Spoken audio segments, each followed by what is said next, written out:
We can talk now to the Labour backbencher Stephen Kinnock, who is in Brighton at the party conference. What do you make of this extraordinary judgment from 11 Supreme Court justices? Well, it's unanimous, it's unequivocal, it could not be clearer. The Prime Minister has ridden roughshod over the Constitution. He needs to apologise to the British people for what he's done. We need Parliament to be sitting, as it will be tomorrow from 11:30. I think that's very good. I think we should be tabling an urgent question for the Brexit Secretary to come to Parliament and explain what the government is going to do now. First, to ensure that we take no deal off the table, and then I think we need, as opposition parties, to have a very serious discussion about tabling a vote of no confidence.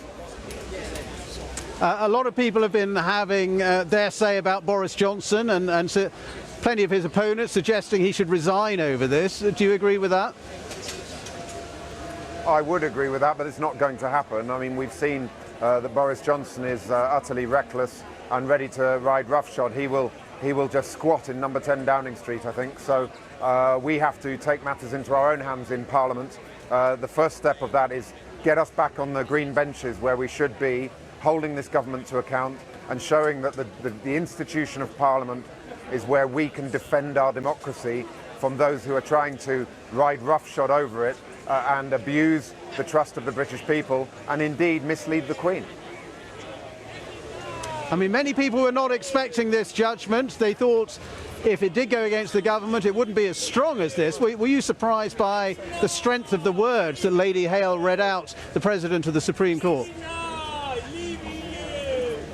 Well, the law is generally a nuanced thing, but what's absolutely clear here is that the government is bang to rights.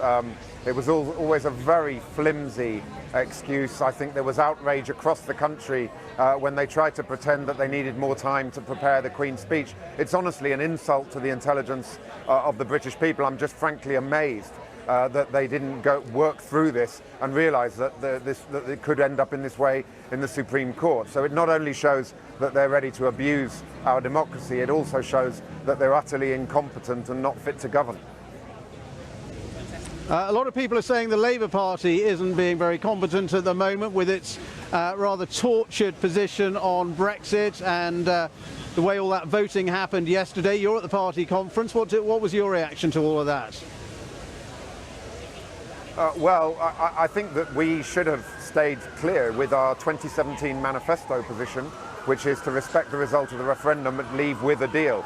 We have unfortunately ended up getting into quite contorted positions on Brexit, and that's left the electorate rather confused, and the somewhat chaotic scenes in the conference hall yesterday didn't help. But quite frankly, the story really of today is the fact that we have a government that is prepared to abuse the basic principles, norms and conventions of democratic politics.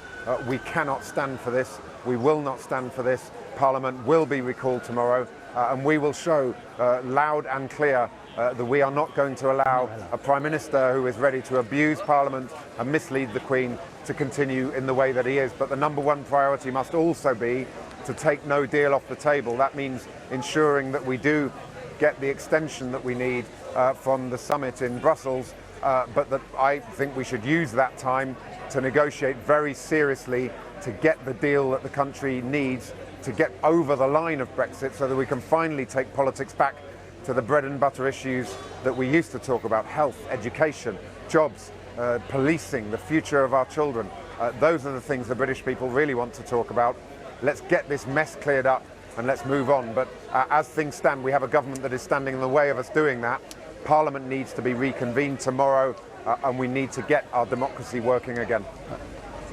OK, Stephen Kinnock, thank you for your time.